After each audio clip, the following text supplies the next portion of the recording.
All right, so now that we're done with the modeling portion of this, let's go through and I'm just going to make sure all my curves are here. Let's start the texturing process. And I'm going to go through and just grab everything and I'm going to delete the history on it.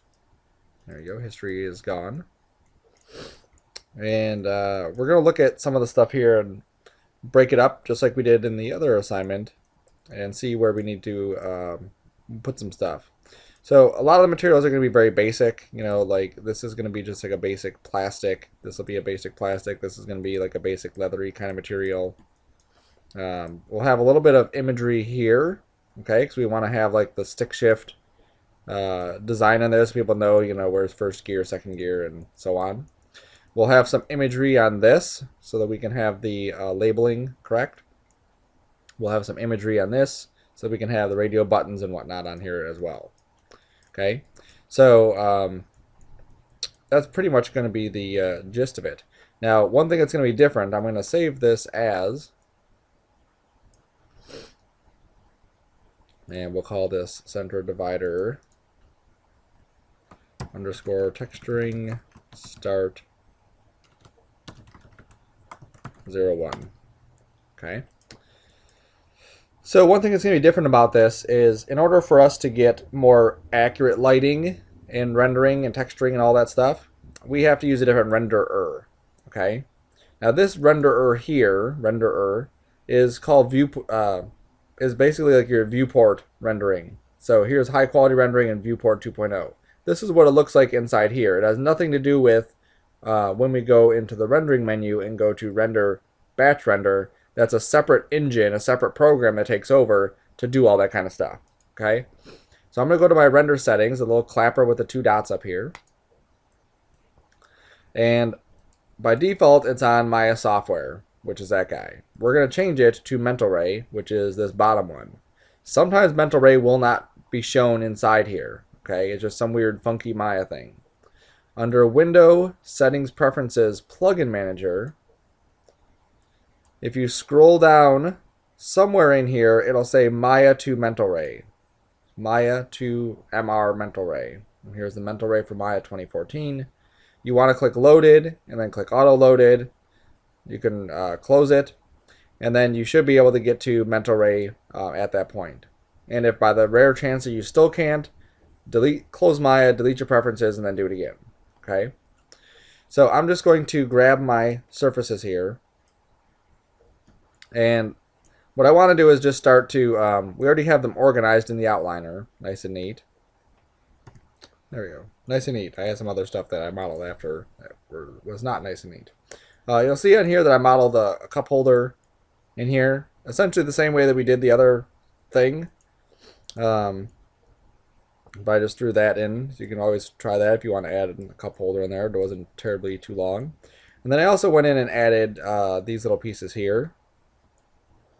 Okay, and those weren't difficult either. The way I did them is I projected a couple curves across this surface here, cut it out, and then I just lofted between them. Let me just hide this. I went to Trim Edge, click this edge, shift click that edge, Surfaces, Loft. That gave me my stuff here. I made sure that over here I had 4 spans. And then I went through and just went to Isoparm and just went to Edit NURBS, inserted some isoparms here between selection 4. Same thing on the other side.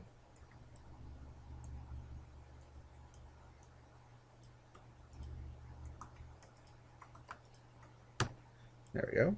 And then I just went in and grabbed the hull. So I grabbed like this guy here, and this guy, and this guy. Switched it to Control Vertex, deselected these, deselected these, good. And then I just went with the Move tool and just pushed it in. Okay, so it doesn't take too long to create these little simple kind of things. So let me bring that guy back. Display, show, last hidden. Okay, so not terribly too difficult. All right, so what we're going to do is we're going to go and grab these parts in the outliner, And I'm just going to throw them onto different layers. So I don't need my stand-in layer anymore. I'm kind of done with that. So I can delete the layer. And if there's any objects that popped up because I was using them, I would delete those too. So I'm going to make a new layer here. I'm going to call it frame. And you can even give it a color. I can double click this and give it like this green color. And like I said, you can see the different color right there. And I'm going to go to AC parts, make a new layer.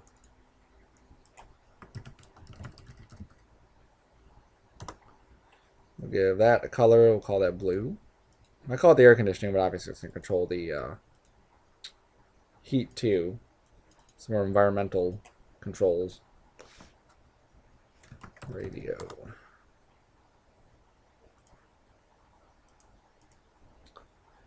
And stick shift. And you see how easy this is going to be because we can basically like isolate these objects as we're texturing them and kind of speed up our whole workflow. The curves are already on a layer, so I don't need to worry about that. Vents.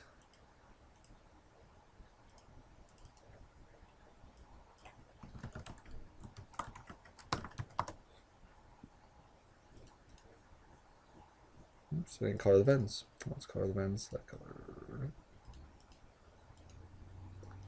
And then finally the cup holder.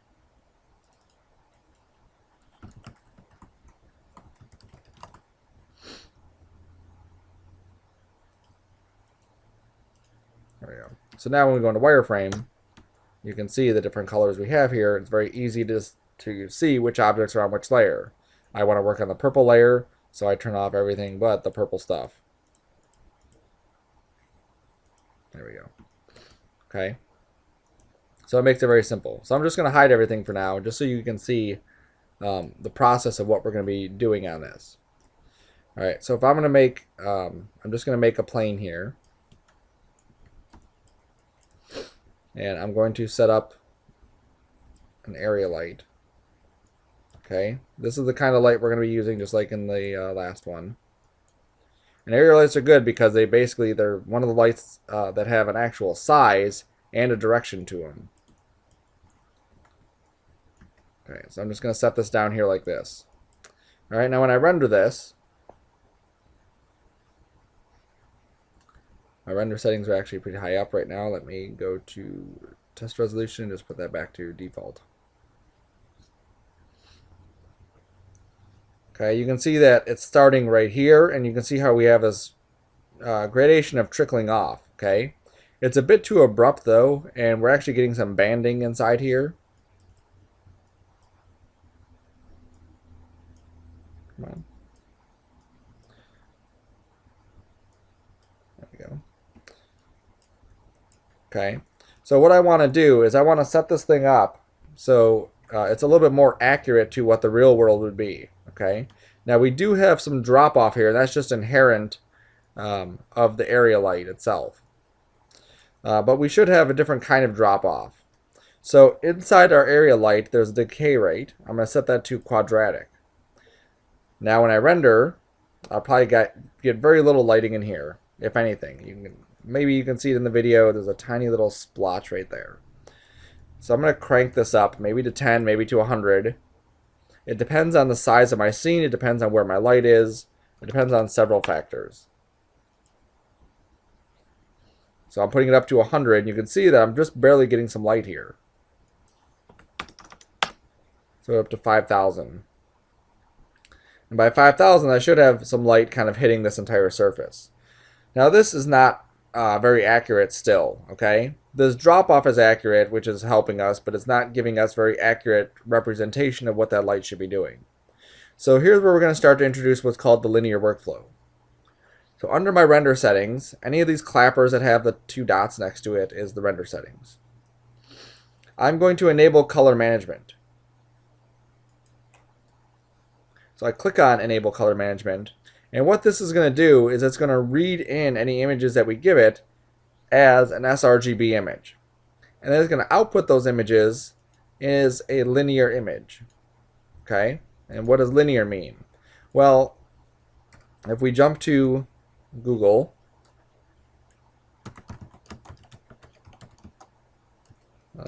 camera, let's go to the images. Okay. This is a gamma curve. Okay. This is this blue one right here. Let me type in 2.2. Give us the exact thing we want right here. This blue, this line here is the color range of our monitor. Okay. In order for us to see an image, our monitors are kind of correcting the image. So what happens is, if you look here, down here on the bottom, is total black, 0, 0, 0, black. Up here at the top is white, 1, 1, 1. So what we're seeing is, let's pretend that we had a 50% black image. So if we went to 0.5 and 0.5. So if I go to 0.5 here, you can see 0.5 is like right down here. And this 0.5 is, way up here. So this should be more of like right in this area is where we should be getting this black value. But we're not. The monitor, the color correction, the gamma on the monitor is basically like downplaying this, okay? So we're not seeing the actual color representation. Right now our computer, our Maya, is doing all the math based on this. So if we had a 50% pixel, it's going to be about here. And then if Maya cuts it in half, it's going to be about way down here, okay? So it's not going to give us a very good representation of our coloring. So what we want to do is we want to enable this. So here is the default imagery. We're saying we're giving it a gamma corrected image, and we want you to give us a non-gamma corrected image. So do the math on that. Okay, and this will get more accurate representation. All we have to do is click that guy on. That's all. Okay. Now, what's going to happen here when I render? Okay, we still have this big blown out area. It doesn't look like much changed. Under display, color management, I need to tell Maya that I'm giving it a linear image. And I want it to display as an sRGB. So essentially what we're doing is saying, inside Maya, here's an sRGB image. I want you to take that, do your math on the linear stuff, and then when you are done calculating it and you have a linear image, convert that to sRGB. Okay? So otherwise it's going to be way too dark. So now you can see that this lighting in here looks a lot more, a lot smoother in here. This is obviously really blown out still, but it's a lot smoother. So now that we've changed these two areas, we've clicked this button on, we've come to our display in our render view and went to color management, and we've changed this to linear and this sRGB. Notice how they're opposite. In the render settings, sRGB linear, and then in here, linear sRGB. Then what we can do is grab our light and then lower this down to about 1,000, let's say. And now look at the smoothness of the light falling off here. It's much smoother than we had before. Okay. Now this is still obviously blown out here, which we can adjust this. Part of it is because the light is like right on top of the surface. It's like right there. There you go. So that's going to help it as well. Okay. So that's, as far as the render setup goes, that's all we have to do. Now the other thing we're going to have to do along the way, I just made a sphere, just so you can see the representation here, is we're going to use a new material. So I'm going to go to assign new material. And Mental Ray has its own set of materials. Okay. And you can see in here, if I open this up, it has an MI car paint phenomenon, X passes, MI metallic, MIA material, and so on and so on. And there'd probably be a lot more in here too, but for whatever reason it's not showing all of them. Let me just make sure I think it's cleared it is. So what we want to use is this MIA material X passes. So I'm going to click on that. Now this one is going to be a bit more advanced than the previous one we're looking at, but in the end it's going to be a lot more accurate. So diffuse is our color. Reflection is simply reflection. It's actually the reflection and the specularity. So that little dot right there, I can control it by manipulating these parameters. Okay. Refraction is where we do our transparency.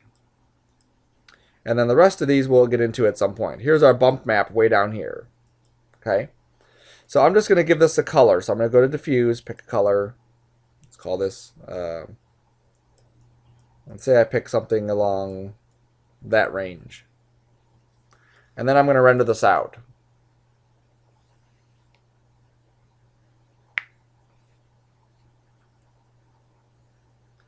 And what we're going to see here is that this color that I've chosen, this, is not represented right here. Okay? So what I can do, or what I have to do to get this color to be more visually accurate here, is I have to click on the map button, and I have to connect to it from the utilities. I have to find this gamma correct node. Okay? And what this is going to do is it's going to basically fix the coloring on here. Because even though we told it inside our render settings to be to do the math on linear imagery and to output a linear image, this color that we have right here was still an sRGB image. So it was basically treating it like that. So we have to basically give it a color value that uncorrects the gamma. So I'm going to put a 0.454 here. And then I'm going to click on my value and pick that exact color. Okay. So now I've chosen that exact color still. I'm going to save this and render it again.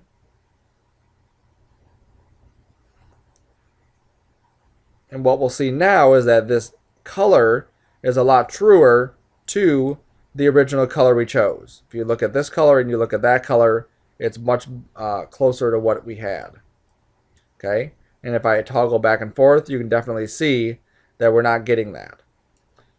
So the moral of this, or the plan of this, is that anytime we have a color, we need to connect first a gamma to it. A gamma correct, and put 0.454 in the fields here, and then adjust our coloring right there. Okay. So if I pick blue, I should get a better representation of this blue in here than if I simply chose that blue.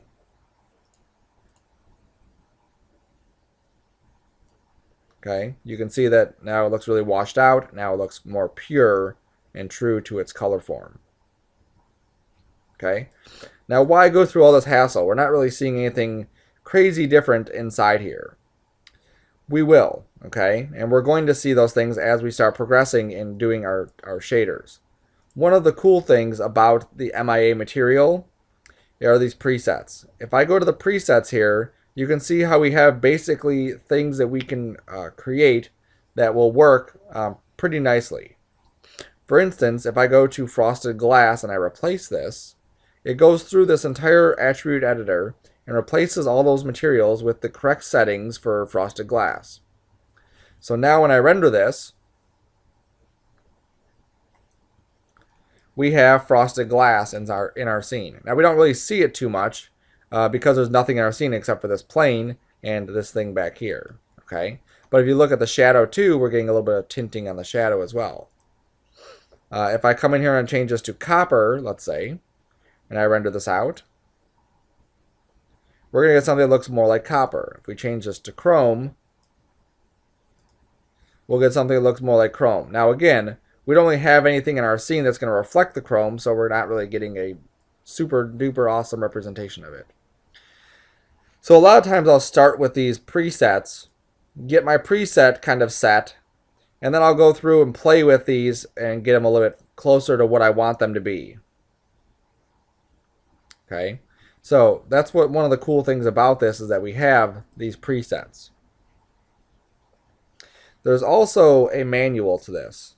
Okay, the MIA materials are your guide to creating super duper awesome cool stuff. So MIA material PDF. And top one, Mental Ray Architectural and Design Visualization Shader Library. I'm going to download it. And then, oops, I wasn't quick enough. And this is the PDF for that material. There we go. And this is 2008, and it really hasn't changed terribly a lot since then. But if you look at some of this stuff that's happening here, these are some of the things we can get, okay? And what's cool about it, here is from left to right, here are the reflectivity values, 0, 0.4, 0.8, and 1. Here's the transparency values from 0 to 1. You can see how much more realistic this glass looks compared to the other stuff. This is reflection based on the angle of viewing. Okay, if you see here, we're getting a nice reflection of this guy, whereas we get further up, we're getting less of a reflection. That's something that we get based on that shader. Okay, so there's a lot of cool stuff in here that we can do to create these kinds of things. Okay, so feel free to look at this, read it, and memorize it if you have the time. There we go. See, we can do this too, where we can take our reflections and kind of blur them out, which is a really nice feature that we don't really have in a typical Maya shader.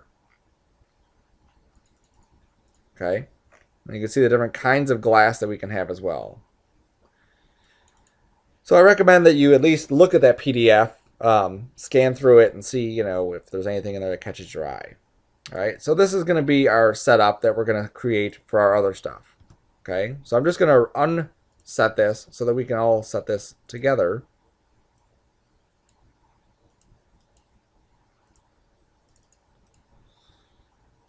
Okay, so let's turn our stuff back on.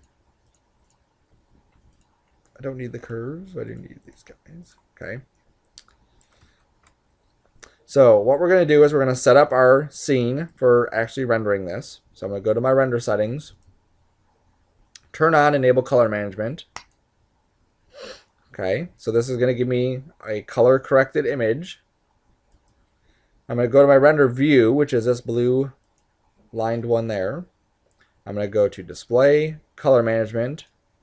I'm going to change the image color profile to linear. And that's it as far as the render settings go. Okay. Now every time we create a color, I need to just make sure that I go through and assign that gamma correct to it. Okay. So I'm going to isolate this thing and say, okay, let's now hide some of these. We don't need all of them on right now. So I'm going to grab the frame, because a frame would basically be cut out of one material. Okay. So I can grab all the pieces of the frame, go to the hotbox, go to lighting and shading, go to assign new material, and under mental ray, I'm going to find the Mia material X passes. Okay. And I want to name it. Get in the habit of naming these things right away. So this is going to be plastic frame. And I like to do an underscore and put a Mia after it. That way I know it's a Mia. Now there is, if you look at the assign new material box, there's a MIA material X passes and an MIA material X. We want the X passes one just for future reference, things that we may do with this one. Okay, this one is acceptable too, but we want to make sure that we use the X passes one just so we don't have to click an extra button. And I'll show you if I click on this one. All I have to do is go to this upgrade shader and click that button to make it an X passes. Okay. So plastic frame. So let's go to diffuse, and we don't want to simply click here and pick a color. Okay. I want to, like I said before, click the map button, go to utilities, go to gamma correct, and type in 0.454. And the reason we're using 0.454 is gamma is corrected on our screens to 2.2. 0.454 in the math world is the opposite of 2.2. Go figure. So now I can pick from here, from this value, I can pick a color. Okay. So I'm going to go with something that's a little bit, I like this kind of color here, but I'm just going to dim it a little bit. Okay. So now that I have that, let me go through and render this. So I click the render button. And again, my settings are at crazy sizes. Why do I still have that? Oh, I had it scaled up before. Let me just shrink this back down. I'm shrinking it down because my monitor's not, I don't have dual monitors and my resolution's down.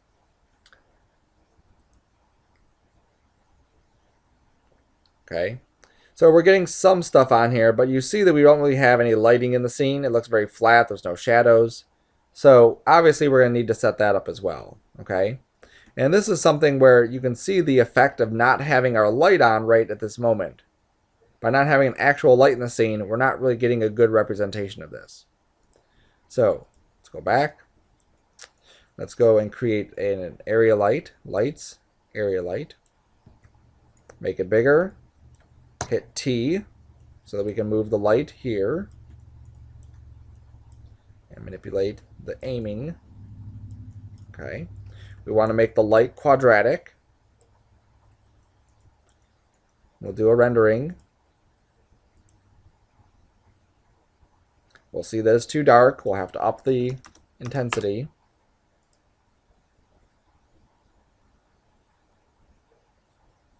There we go. It's looking better. Let's go to 1200.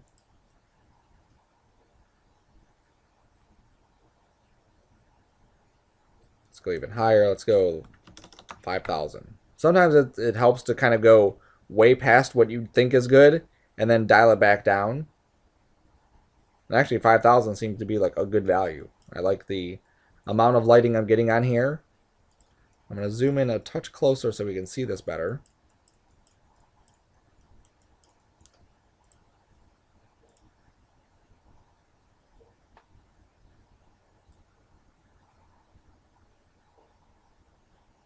Okay, and you can see it's going to take a little bit longer because we're dealing with area lights, we're dealing with MIA materials and mental ray. Things typically take longer. We have shadows on here already. We have reflections happening. Okay, so I'm liking the way this looks. We still have holes in this. Okay, so just we'll get to that, so don't worry about that. But see this nice little white streak line we have here? That's like beautiful. Okay, shadows back here.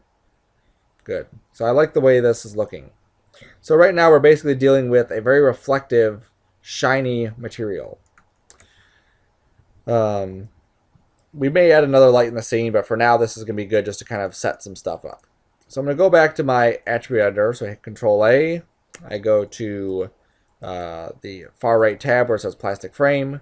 I can adjust the color still if I want to adjust the color still.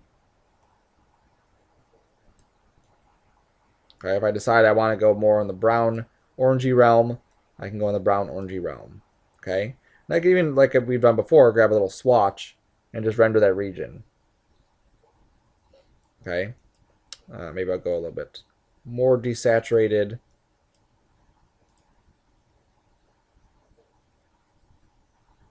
Like that. Okay, so that looks good there. So I'm going to hit this back button here. This will take me back to the material. And under reflection, I want to play with the reflection settings. Okay, we're not really seeing it too much, but if I were to put a ball right here, this would be very reflective. So I'm going to take my reflectivity down. Plastic has some specularity reflection to it, but not a crazy amount. So I'm going to put it down to 0.125. We'll try there. And then this glossiness is how sharp it is. You see the sharpness? You can see the sharpness. I want to take that down too. So I'm going to put that down to let's say 0.4. Okay, and you can see how it softens that. So I'm going to save this and re-render this area. And then you can see the before and the after. Okay, we're getting something that looks much more like a plasticky, soft plasticky type material. Okay. I'm going to come down to bump map because I want to add a little bit of detail to this. Plastic usually has a little bit of grain to it. And I'm going to go to my standard bump. And inside here, I'm going to pick something from the 3D textures. So I pick on 3D textures. And again, I can use something like granite. I'm going to try leather and just see what leather is going to get us. Okay. So by default, probably something weird.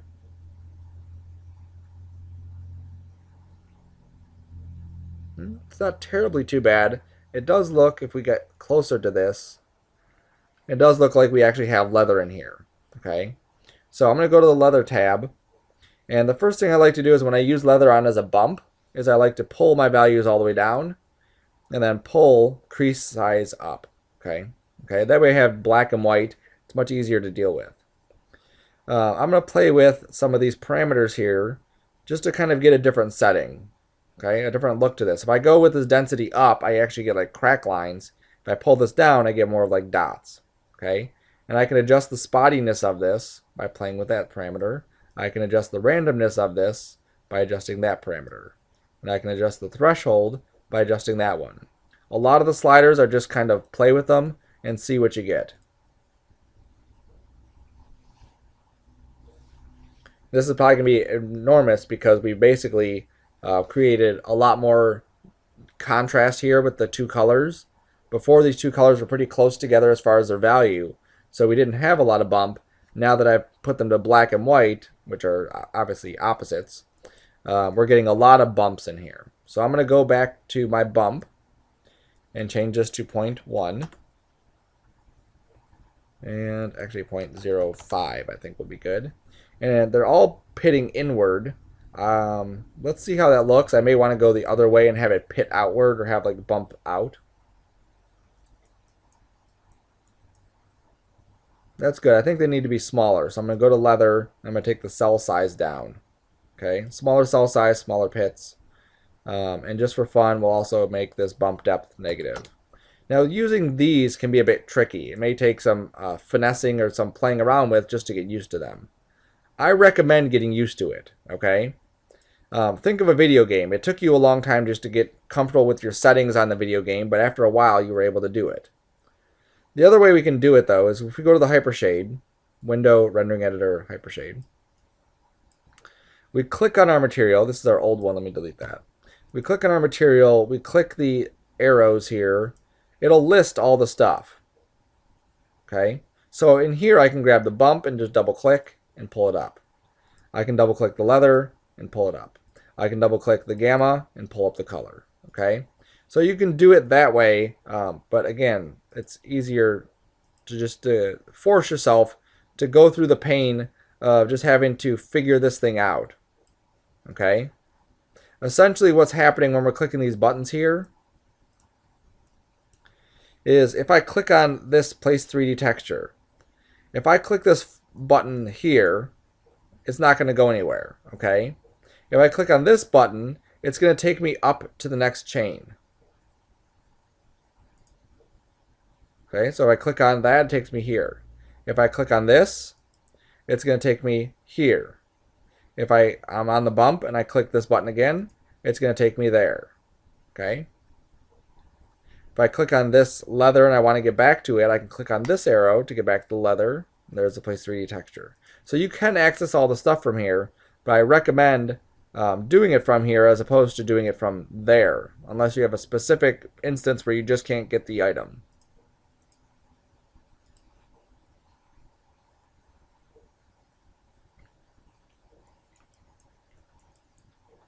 All right, that looks much nicer. I like this look. It looks like, you know, there's kind of just a bumpy plastic to it. That's cool. All right, and again, we can adjust all these things later. Okay, so I'm going to go and grab in the attribute editor.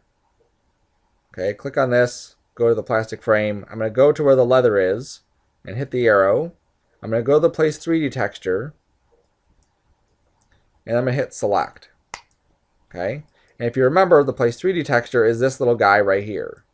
I'm going to rename him Plastic Frame Leather 3D Texture. Okay? That way I know Plastic Frame Leather 3D Texture is this guy. And I could even move it off to the side and it's not going to hurt anything. That way if I need to, I can grab this and I can resize it, and that'll resize my texture. I can rotate it and it'll rotate the texture. I can move it and it moves the texture, but we shouldn't really see a huge difference in that. Okay, scaling is where we're going to see our big difference, or rotating this a little bit on some funky angle. All right, so we'll leave that aside for now. Okay, so now let's jump back.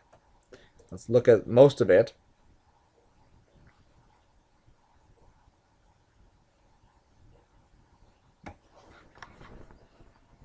And I'm going to say that that is an acceptable frame. I like the way it looks. Again, we can play with the settings later once we kind of get everything together. But I'm thinking that's good. Okay. So now I'm going to turn the vents on. And the vents I'm going to do next. Okay. So I'm going to lock the frame. And I'm just going to hit it on reference. That way I can still see everything in full color, but I won't get it the other way. Now here's something that I'm not totally 100% sure on. Will this render in... No, it won't. Okay. So if I have the frame on as a template, you see how it doesn't render it. If I have it on as a reference, I'm pretty sure that it will render as a reference. And it does. Okay. So there's another bonus feature. Frame on reference, we get to still see it rendering. And if it's on template, we won't see it rendering. Okay. Now with reference, it's in color, but I can't select it. So I can still just marquee over this, and I get just those vents. Okay. So now the vents have a couple different parts. They have this back part here, and this inside part, which I'm going to color as basically like a black flat object. These things, I may go with something that's a little bit more in line with this, but I'm not thinking I want to do that. I think that I want to go and grab AC vents. I think I want to go with black on the whole thing. Just one's a shinier black and one's going to be a matte black.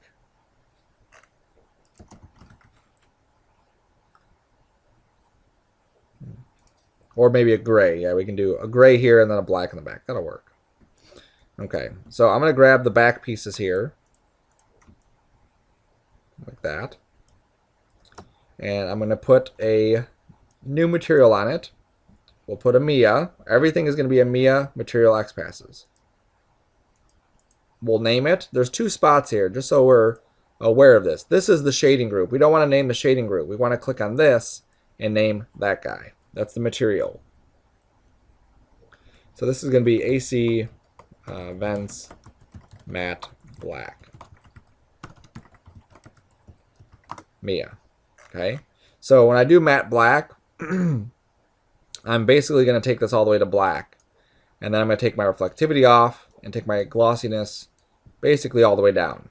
Now, I don't have to actually put a gamma correct on black or white. There are 5 colors that I don't have to put gamma corrects on.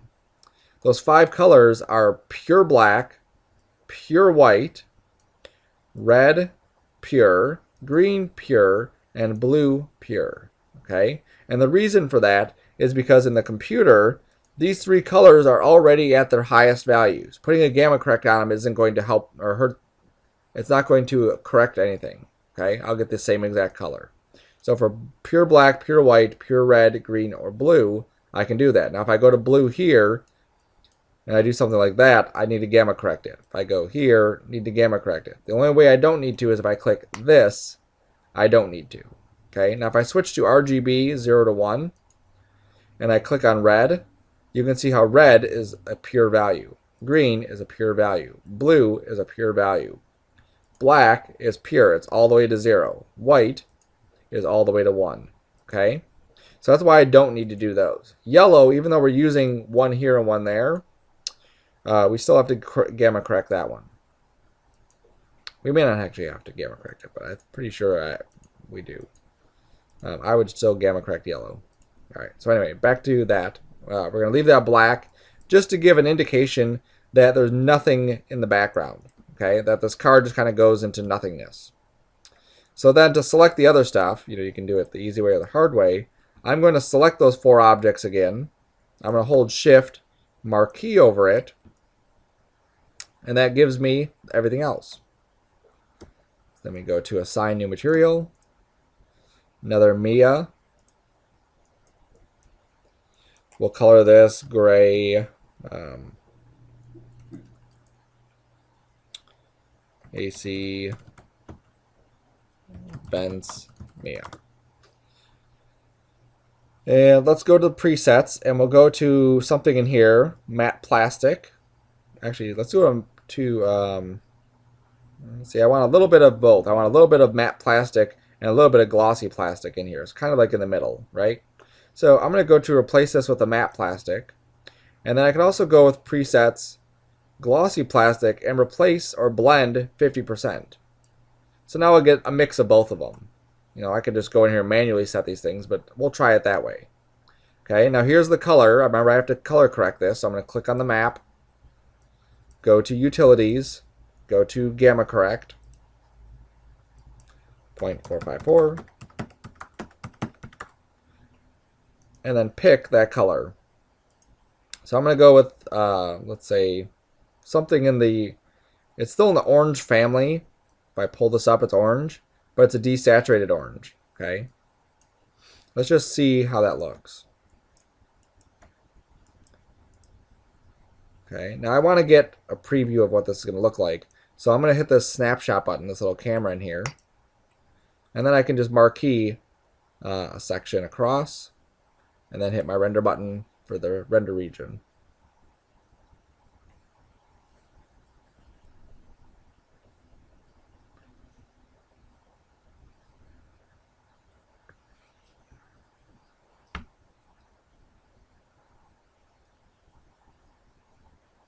Okay, I think that's too close to the original color of this. I'm not liking the black out here. I just hit escape right away.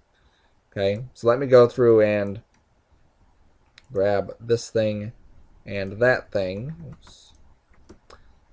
And let me make sure my bevels are on the right layer, or my fillets. Okay, my fillets are on the other one. Okay, good.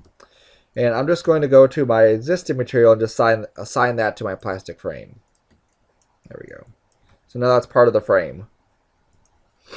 So again, camera snapshot, marquee a region around them, render the region. Okay, and again, the color's still too close. I may have mentioned that, I think. I didn't change it. So I'm going to go to the color for that. I can just pick on any one of these guys. Doesn't matter which one. Go to the color, click the value, and then let's take, just darken it.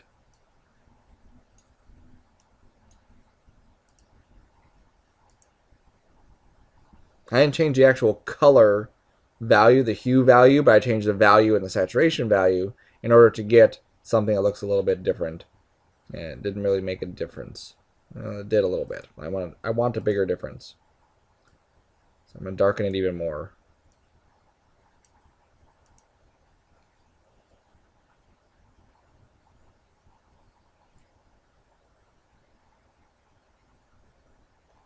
There we go. I like that. Okay. Now another thing we can do to kind of speed up this rendering, options, test resolution. And I could render this at 50%. That way when I hit the render button, it's only rendering half the pixels, which will make it render obviously faster because we're rendering half the pixels.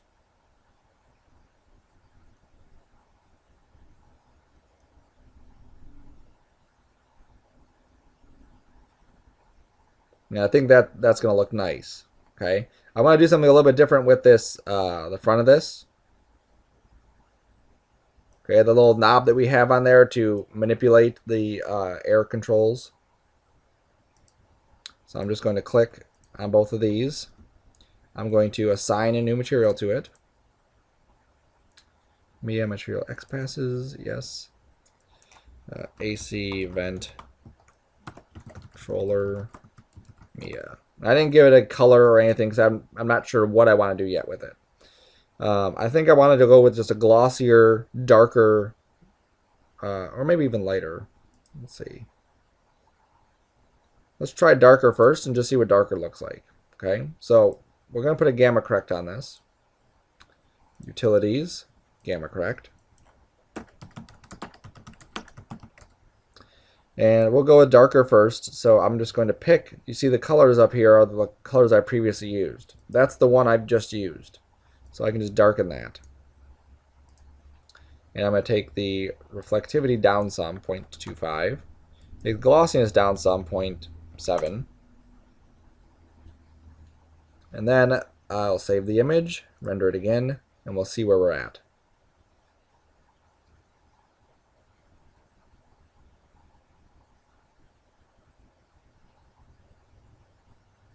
And it's hard-coded inside Maya that they actually don't render what you want until like the very end.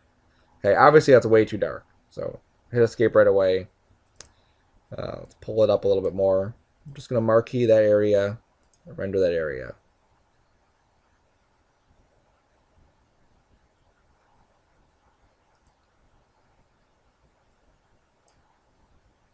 I'm just going to keep playing with that value until I get it where I like it. There we go. It doesn't have to be crazy. I just want to make sure that it stands out amongst these things.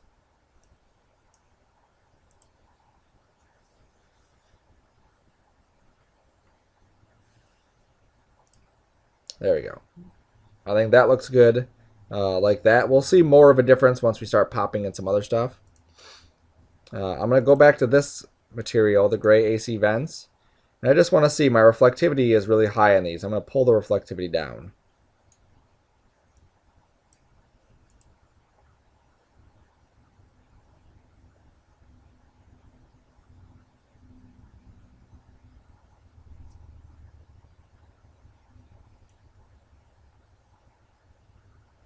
There you go. Kind of makes them stand out a little bit more. I'm liking the way that's looking. Alright, so that looks cool. Okay, so moving right along. Now I didn't put any bumps on these. Typically everything has a bump to it. But I don't think we really need anything on this one. Okay, because they're a bit smoother than the outside. You can see there's some sort of grain, some sort of detail on this, but not necessarily on these too much. They're pretty smooth. Okay, so that's those. Let's take this and just reference that. Let's see, what else do we want to do? I'm going to save the radio for later. Let's go to the storage tray. That'll be an easy one. Storage tray, we're dealing with basically the same plastic as this, right? So let's just go in here. Existing material, plastic frame. Okay. Oops, and this stuff back here as well. Okay, now these little things on the bottom, though, are little pieces of maybe black rubber or just a dark brown rubber. So let's go to new material, Mia, rubber grips, Mia. Okay, gamma correct on the color.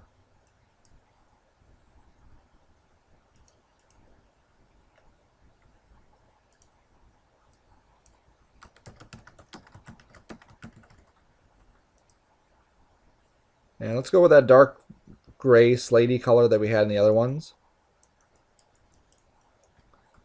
Make sure I save my scene.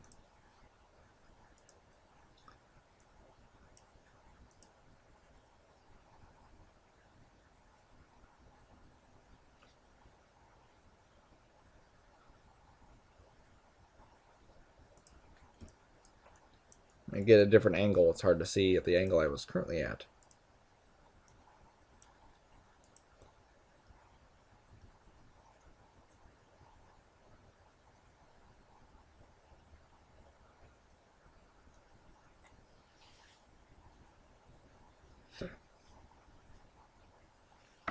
Okay, now if we look at these, we're going to see something pretty obvious right away.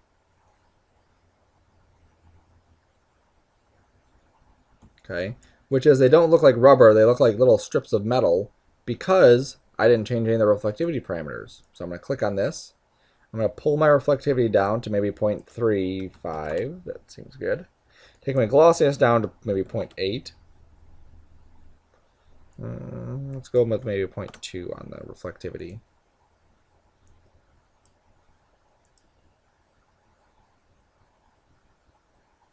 And then this is just darker because our light is just hitting it at that angle and creating this shadow. Okay, so this looks much more like rubbery kind of material, being a bit softer. We'll probably take our glossiness up a little bit more, maybe 0.9.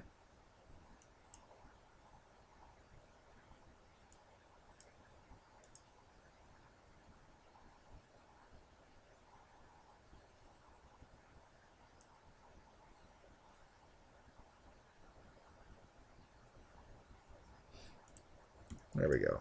And that's looking pretty sweet. It looks like little pieces of rubber. I may need to, it looks like I'm kind of like falling through the floor back here. I'm going to hit the up arrow on these because we grouped them. And I'm just going to give them a little bit more rotation. There we go. Okay, I'm just pulling them through again. I may not have pulled them through enough originally when I created them. So again, let's take a little snapshot and render that out.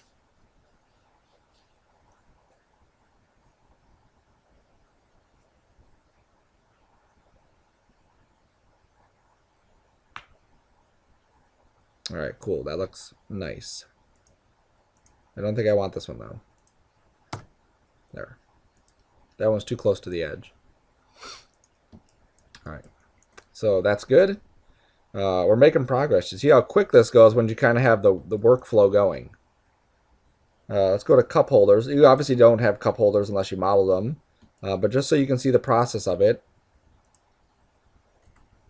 I'm believing that I would take probably these guys here, and I don't want to have them the exact same color as this. I want them to have a little bit different color. Okay, so I'm gonna basically, it's just gonna be an accent color of this outer frame one right here. All right, and then this will be a different color too. I'll probably do like another color value on that one. Okay, but we'll see. I don't want to mix too many different colors here because then it'll start looking funky. I may just do the same color, maybe keep this glossy. We can try that too. All right, so let's take this new Mia. Now hate doing this. Lighting, shading, assign new material. If you look at my favorite material list, I actually have Mia inside here. You won't. I'm going to go to assign new material one more time. And now what I can do is if I use the middle mouse button, the scroll wheel, and I drag Mia material up to favorites, then I'll have Mia material in my list of favorites. There it is. And if I go to, just for fun, my, it doesn't list it in here, whatever.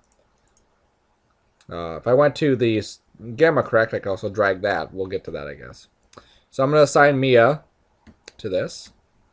And we're going to say cup holder Mia. Put a gamma correct on it. So we click the map. We go to utilities. We find gamma correct. I'm going to middle mouse button drag it up here. Because I keep going to this, so why not, right? So now when I click on favorites Maya, there's gamma correct right at the bottom. Very easy to find.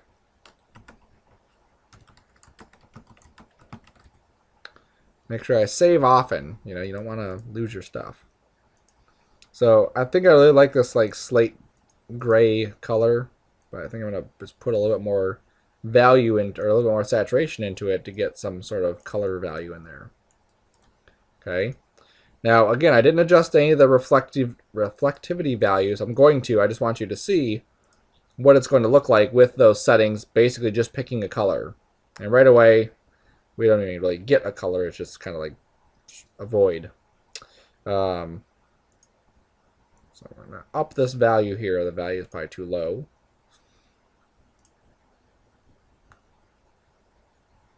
There we go. Now we're starting to get something there. And then you can see there's just a lot of like specularity, reflectivity type things happening in here. So I'm just going to take the reflectivity down. This is plastic. And again, plastic isn't going to be have the same amount of reflectivity as something like rubber would. And if you look at this, if you look at rubber material,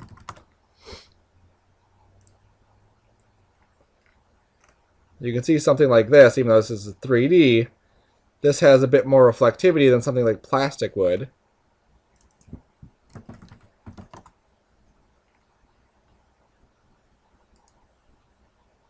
That plastic has a lot of reflectivity in it, but car plastic has a little bit different reflectivity.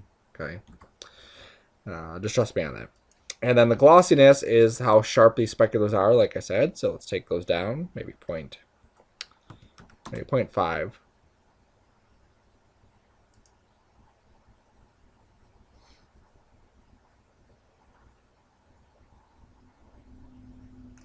There we go. So you can see we're getting these nice spread out highlights.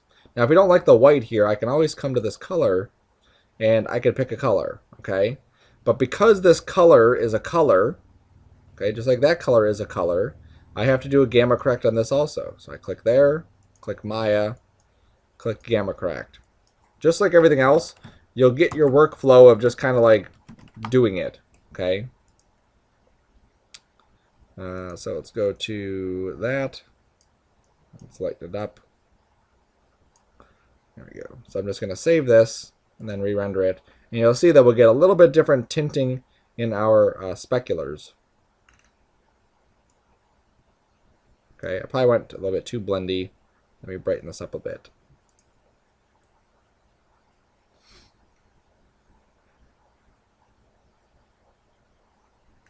There we go. So here is the white, and there's the colored. So you can see the difference there. Even though it's subtle, it is a nice little difference that we're seeing that's adding to it. I'll probably take this up a little bit further just to kind of accentuate it even more.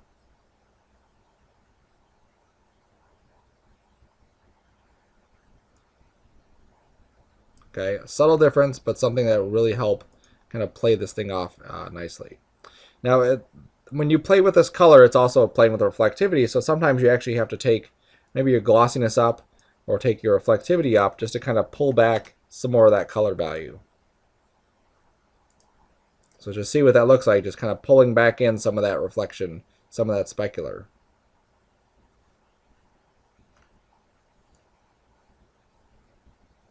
It's probably a little bit too much now. Let's go back to where it was. 0.2 here, 0.5 there.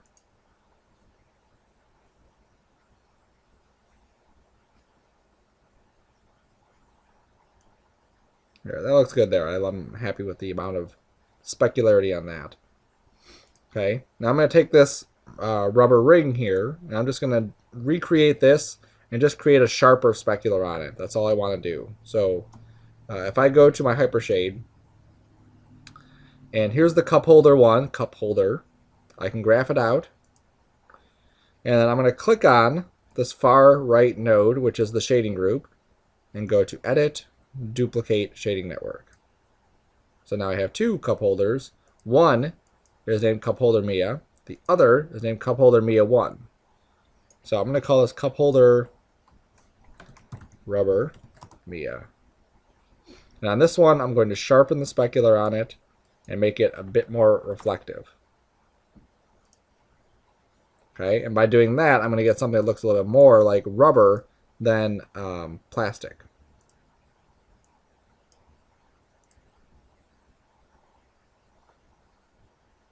Okay, I actually have to assign it to the material first.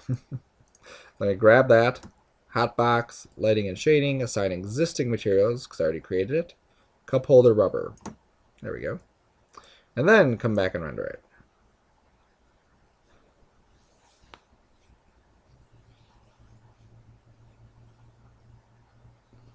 There you go. So you can see it looks a bit shinier. I think we need a texture on this just to kind of help it out and maybe even spread out the glossiness a little bit more. Okay, so I'm going to take the glossiness down some, just kind of spread that out. Alright, so that looks much better. I think we do need to have on here a little bit of a bump, and maybe even a little bit darker color. Okay, just a tiny bit darker. And I think I want to take maybe even the color of this just a tiny bit lighter.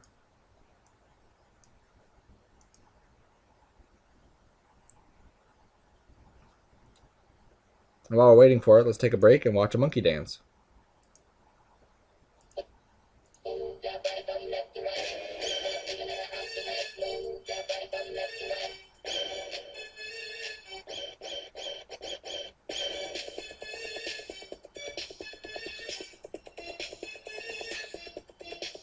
Alright, break's over. Alright, that looks good. Now we're getting something that looks a little more chromy though, and I don't think I want to go in the chromy region. And I think this might be looking a little bit too brown. Let's zoom out and look at the whole thing.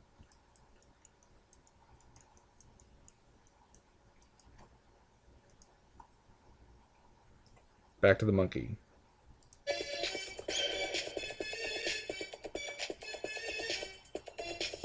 Back to Maya. Okay. Yes, it's definitely too brown. We've gone a little bit too far. It's always good to kind of go back and make sure you're doing the right thing. So let's take some of the saturation out.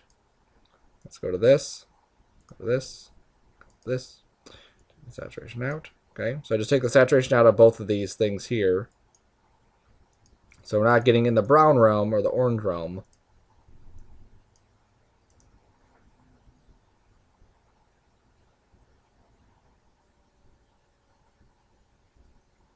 There, that's looking much nicer. Okay, just kind of stepping back. And again, this is looking a little bit too metallic for my taste. So we're going to break up that metallic look. I'm going to zoom in on it so we can see it better.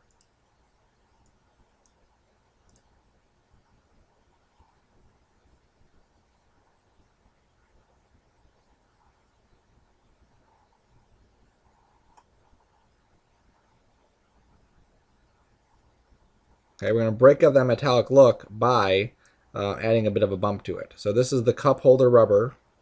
We're going to go to the standard bump, clickety it, go to our 3D textures, and let's create maybe,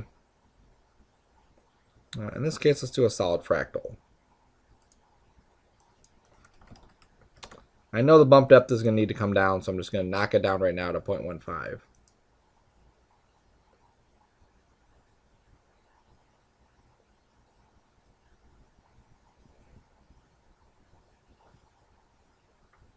And you can see that the specular already is kind of like distorted a bit.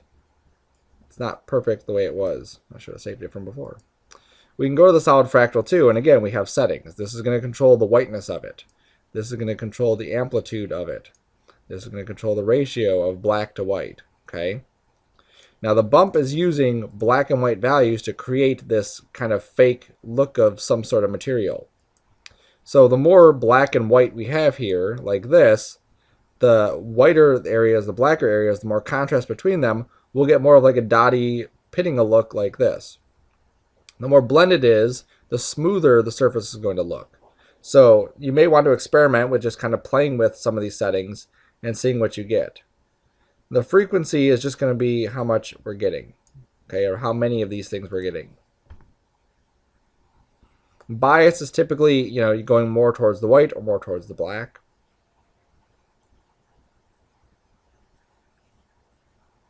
Okay, so you can see just adding a bit more, cranking the ratio up a bit, taking the frequency up a little bit, we're getting this look. Again, I didn't save it. Compared to the other one. So I think that's looking much nicer. I think I want to shrink the texture a little bit though. I'm going to come to my place 3D texture and just shrink it here. All three directions, 0.5, 0.5, and 0.5. I should have saved it again. Someday I will learn. I actually shrank it too much because now it's essentially gone. 0.8, 0.8, and 0.8. Save it. Not that we need it now, but we'll save it.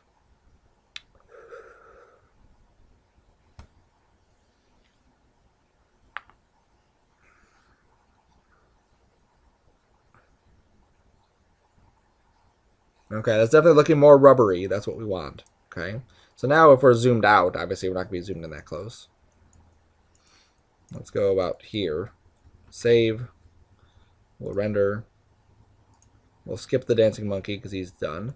This is kind of cool. This is paint on a speaker at 2500 frames per second.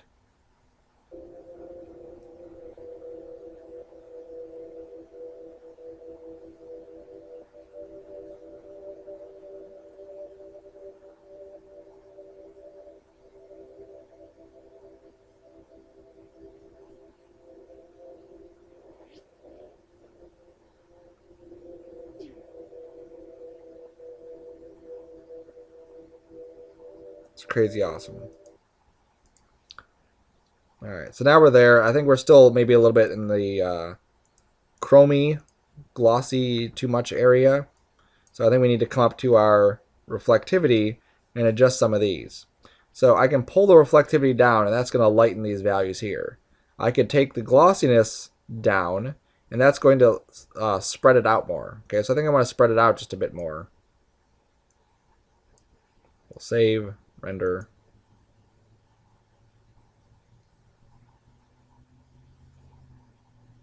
There we go. That looks much nicer. Just kind of being spread out a bit more. I could also take maybe the reflectivity down a touch.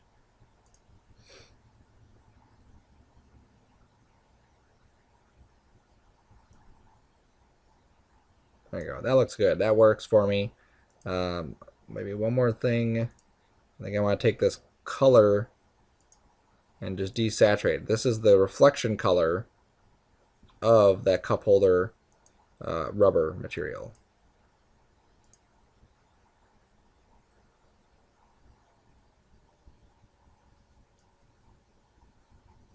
There we go. That works good. Okay, and again, we can always come back and adjust it. Okay, we're basically just setting up little things.